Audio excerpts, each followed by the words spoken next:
पीछे करो यार, तो आने जाने का शॉट है,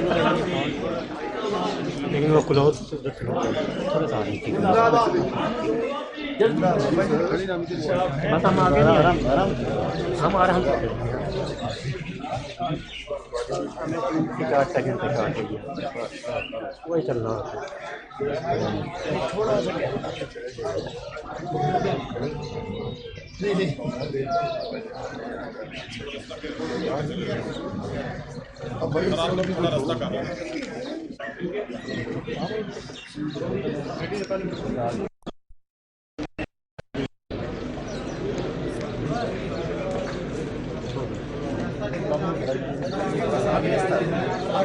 आप हमारे बुजुर्ग हैं और हम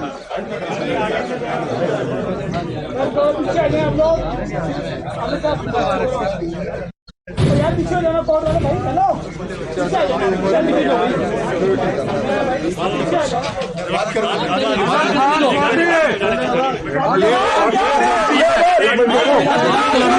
हकीकी आजादी क्या है? हकीकी आजादी जबानबंदी कब तक करते रहोगे? कब तक जबानबंदियां करते रहोगे? वो बोलेगा 74 साल का बूढ़ा है, वो बोलेगा, निकलेगा, फांसी तो नहीं चढ़ाना ना उसको। आप कुछ कह रहे थे? मैं यही कह रहा हूँ कि 74 साल का बूढ़ा आदमी है और आपके सामने है कि किस तरह की जबानबंदी की जा रही है, उसको बोलने के हकूक भी उससे छीन लिए गए। आपका सर क्या था? एक और दिन पाकिस्तान की तारीख का स्याद